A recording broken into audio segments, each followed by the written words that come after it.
Ana sering sampaikan, umat Islam saat ini nih berada di titik yang sangat lemah sekali. Jumlah mereka banyak.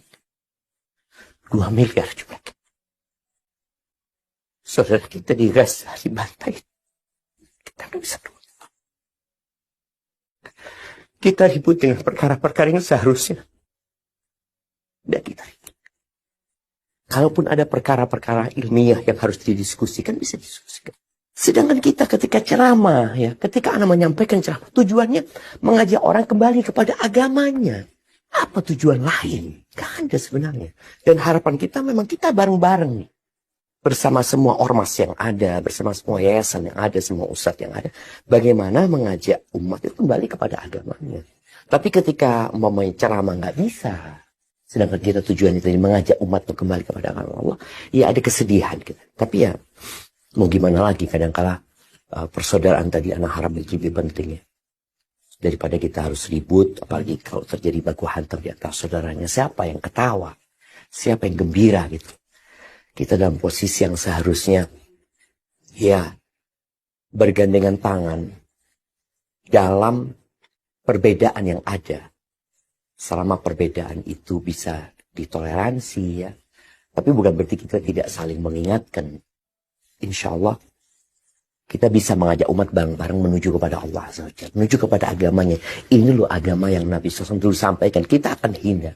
Yang jelas kita semua bersaudara dalam perbedaan yang ada. Selama perbedaan itu tidak mengeluarkan orang dari Islam, ya dia saudara kita. Sebenarnya anak ini sangat senang sekali kalau mereka manggil anak. Nggak pernah ada panggilan itu. Yang ada mereka membatalkan kajian kepada penyelenggara. Penyelenggaranya yang mendapatkan surat itu. Di Jember ini alhamdulillah kita pernah mengadakan pertemuan dengan waktu itu di mediasi sama MUI sama Kapolres. Kita bertemu dengan semua unsur NU yang ada di Jember ya. Ya alhamdulillah, artinya perbedaan itu ada, nggak bisa dinafikan. Perbedaan itu ada. Tapi ketika kita kumpul, maka yang harus lebih ditonjolkan itu ya persaudaraan kita sesama muslim gitu. Dan alhamdulillah bisa disebut STDI kita punya kampus di sini ya. Alhamdulillah sejak tahun 2007 ya. 2010 dapat izin sampai sekarang pun diterima di masyarakat. Yang mungkin awal-awal mereka nggak paham ya. Dilihat jenggotannya aliran apa ya. Sampai anak pernah khutbah nikah di Jember ini. Ketika khutbah nikah, saudaranya apa?